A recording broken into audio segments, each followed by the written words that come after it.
Olá, graça e a paz de Jesus Cristo. Dando prosseguimento à nossa exposição do Evangelho de João, faremos hoje do capítulo 3, do versículo 22 ao versículo 28, mais um testemunho de João Batista sobre Jesus. Ao término do período de tempo que Jesus esteve em Jerusalém para Páscoa, isso ficou bem claro no capítulo 2 e no capítulo 3, no diálogo com Nicodemos, Jesus partiria com seus discípulos para a Judéia. Lá, na Judéia, ele ensinaria o reino de Deus e seus discípulos começariam a batizar também. Isso suscitaria uma contenda com os discípulos de João sobre o quê? Quem teria autoridade para batizar? João mais uma vez daria testemunho sobre Jesus, que é o centro da mensagem cristã. Deus bendito, nós te agradecemos por essa oportunidade da tua palavra aberta à nossa frente, que o teu Espírito Santo ilumine as Escrituras e o nosso entendimento para a compreensão. Perdoa os nossos pecados, para a honra e glória do teu nome. Amém. João 3, 22 ao 28.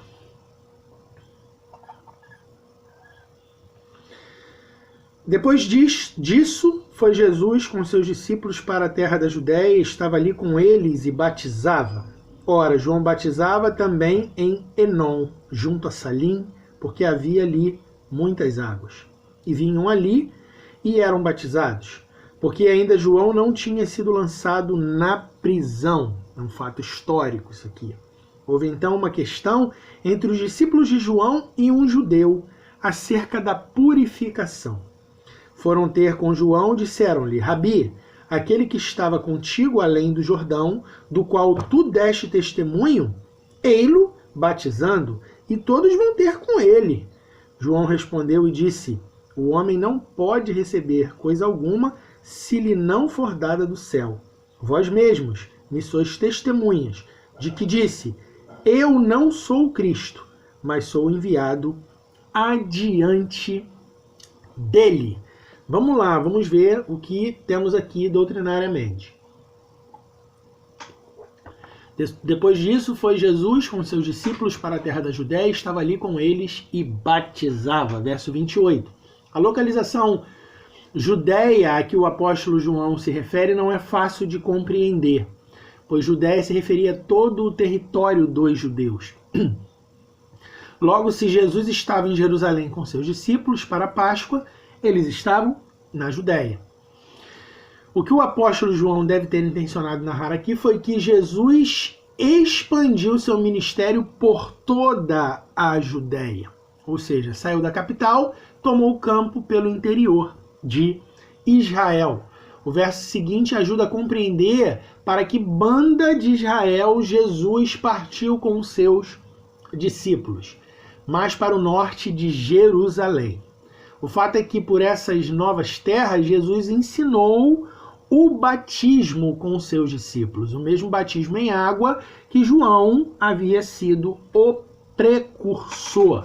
Jesus agora com seus discípulos estava fazendo isso também, ensinando por onde passava. No 23, ora, João batizava também em Enom, junto a Salim, porque havia ali muitas águas. E vinham ali e eram batizados.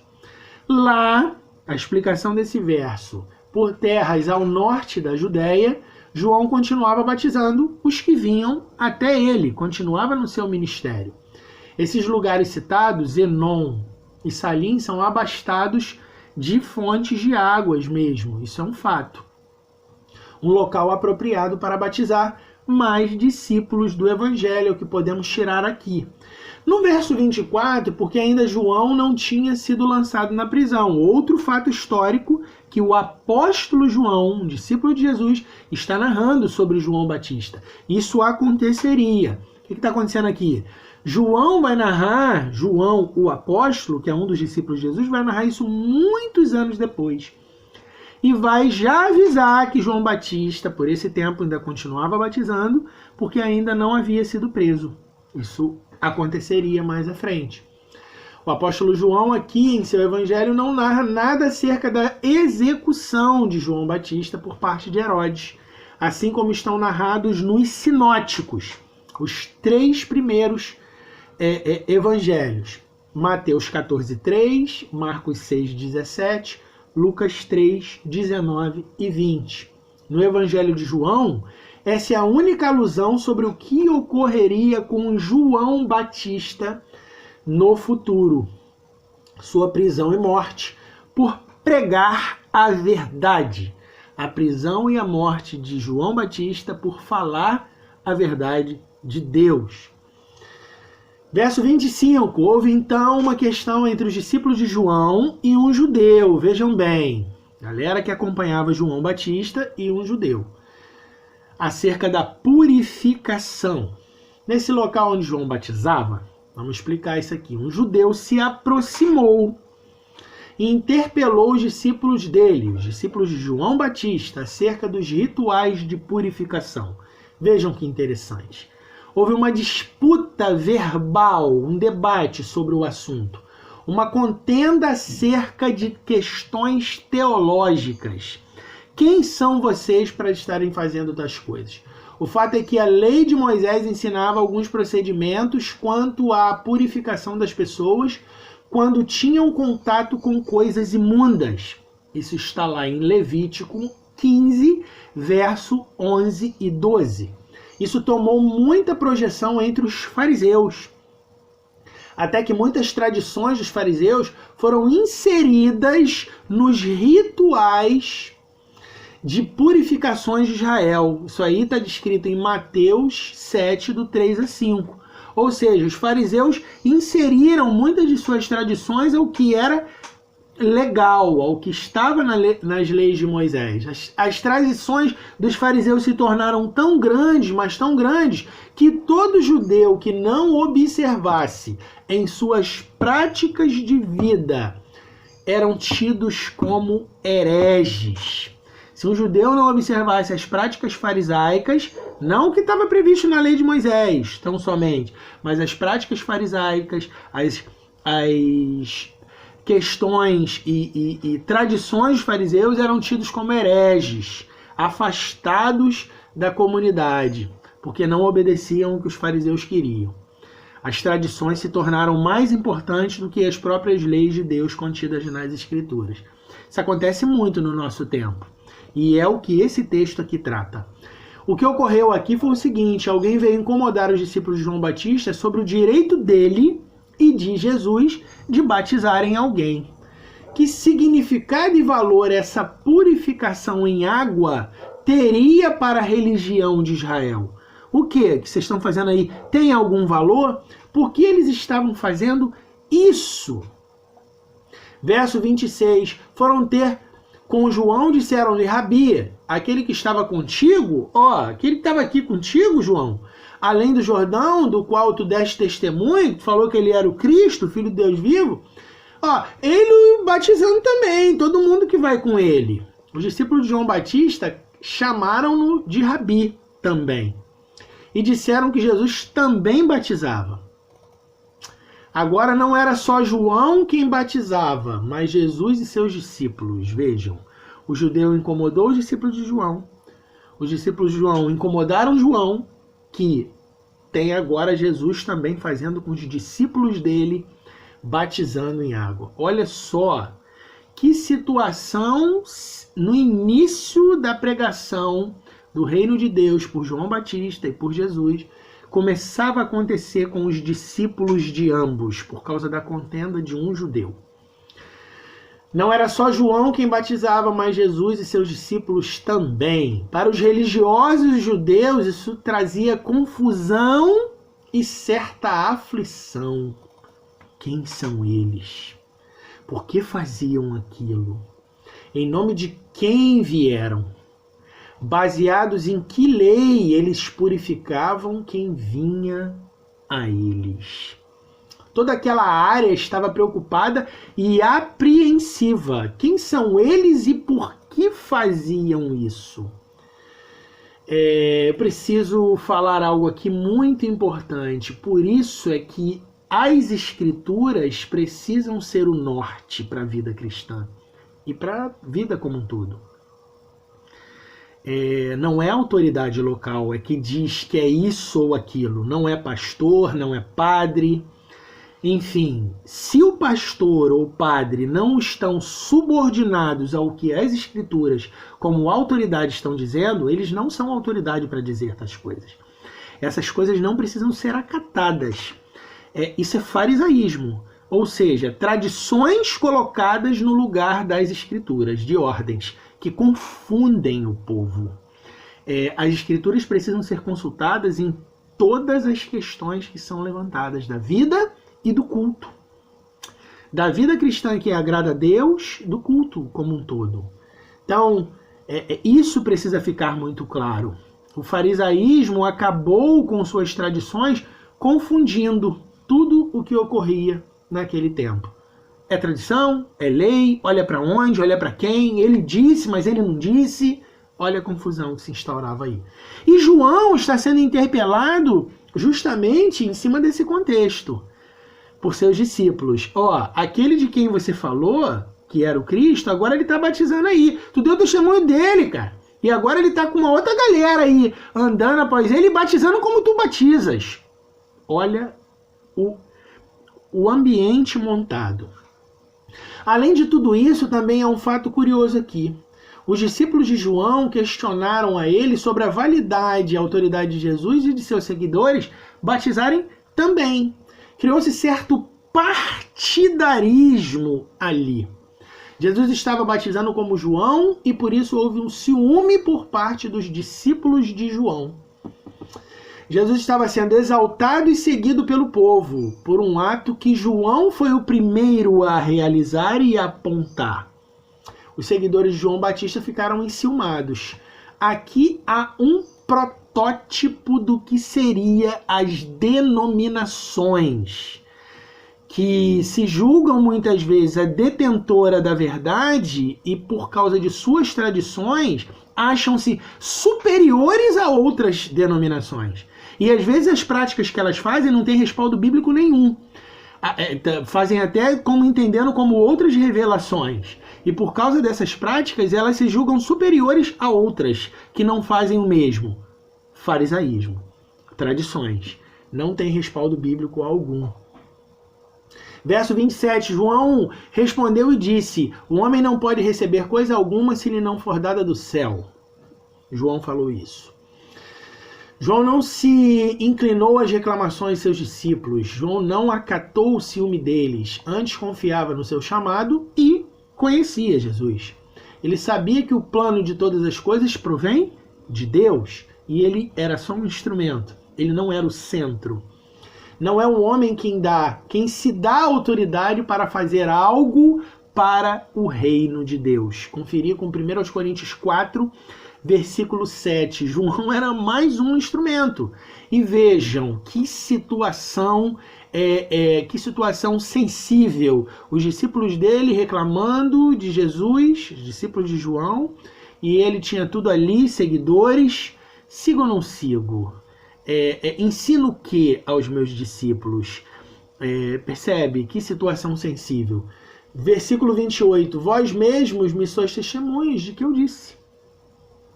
Eu não sou o Cristo. Eu não sou aquele que vocês aguardavam. Eu não sou o cumprimento da promessa. Jesus é o Cristo. Mas eu sou enviado adiante dele. Eu fui enviado para preparar o lugar dele. E de alguma forma, todos nós, como servos de Deus, somos uma espécie de João Batista quando pregamos o Evangelho e apontamos para quem é o centro do Evangelho, que é Jesus. De alguma forma, preparamos o caminho daqueles que vão compreender Jesus, tentando explicar da melhor forma quem é Jesus com o texto bíblico. Esse é o nosso papel, apontar para ele, envidar todo o nosso tempo, nossa estrutura, nossos recursos, para que as pessoas compreendam quem é o centro da mensagem, O centro da mensagem não é aquele que se senta no púlpito ou é líder de uma denominação específica. Ele, se não é o centro da mensagem, não é a prioridade da mensagem. Essa pessoa precisa, como João ensina, apontar para quem é o centro da mensagem: Jesus. Então, João Batista resgatou o ensino dele mesmo sobre ele ser ou não o Cristo. João Batista relatou o ensino dele mesmo sobre ele não ser o Cristo, mas sim Jesus. Está lá no capítulo 1, verso 23 ao 27, versículo 33 e versículo 34. Ele já havia dito isso. Os seus seguidores já deveriam saber isso. Vejam como tem que explicar as mesmas coisas toda hora para o povo. Eles já deveriam ter entendido que o centro da mensagem não era João, o seu líder, o seu pastor, o seu dirigente, o seu bispo, seja lá o que for. O centro da mensagem não é a pessoa, qualquer que seja ela, a liderança, mas sim Jesus. Isso já era aula dada. Aqui há pontos interessantes para a caminhada cristã. Vamos lá. O primeiro aspecto é que João não acatou nem se envaideceu aos pedidos de seus discípulos. Entendia ele que era só um servo. O Senhor era Jesus. Esse é o último relato no Evangelho com ele ainda vivo, no Evangelho de João. Isso quer dizer que João terminou assim como começou. Olha que lindo. Não mudou sua avaliação sobre ele mesmo e sobre Jesus. Ele não era melhor do que ele era quando começou. Quantas são as vezes que as pessoas se envaidecem porque têm seguidores que os bajulam? Muitos se perdem na história por causa disso. Muitos amarram as glórias dos homens e naufragaram na fé e no ministério. Infelizmente, ainda vejo pessoas se perdendo com discursos de que estão travando os seus ministérios aqui e ali e peregrinam atrás de promessas de sucesso. Pessoas insubmissas à autoridade não podem ser autoridades a outras pessoas. Isso também ensina aqui. Quem não sabe ser comandado não pode comandar ninguém. Lucas 7, do 6 a 9. E João sabia ser comandado por Jesus. Notem, João Batista começou o seu ministério no deserto. Não foi nos holofotes nem nos palcos. Iniciou longe das pessoas, mas as pessoas o procuravam. Que lindo. Mateus 3, 1, 2, 5 e 6. Seu ministério prosperou porque vinha de Deus e não dos homens. Ele tinha convicção de seu chamado. Ninguém fará nada para Deus se do céu não lhe for dado. Não sou eu que escolho Jesus. É Jesus quem me escolhe. E isso precisa ser, a partir daí, uma caminhada na vida cristã. Isso é emblemático. Até mesmo aqueles que tentam entravar a obra estão lá porque Deus os colocou lá para que a glória dele, a glória de Deus, seja manifestada. Romanos 9, do 15 ao 18. Leiam o texto. O segundo aspecto é que João ainda continuava realizando o seu ministério ao ensinar, discipular e batizar as pessoas. Certo tempo passou até batizar Jesus, mas ele não parou depois disso. Continuou. Tinha convicção de seu chamado e de quem era e de que era preciso continuar até Deus encerrar o seu ministério. Ele era perseverante, firme e constante no seu chamado. Isso nunca será vão, ainda que queiram a nossa cabeça. 1 Coríntios 15, verso 58. O último ponto é que os ensinos da vida cristã precisam seguir. Eles são como uma vereda que sobe um monte. Com o tempo, uma vida dedicada à palavra de Deus vai sendo construída. E, consequentemente, os discípulos de hoje devem ter condições de ensinar o Evangelho amanhã. Serão cobrados por isso. Aula dada precisa ser cobrada.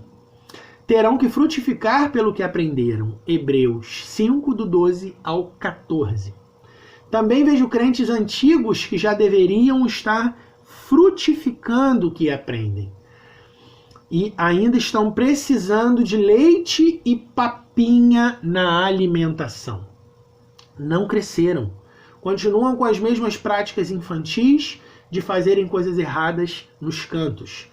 Já viu criança fazendo fofoquinha uma para outra? Então, é assim mesmo que infantis e espirituais agem.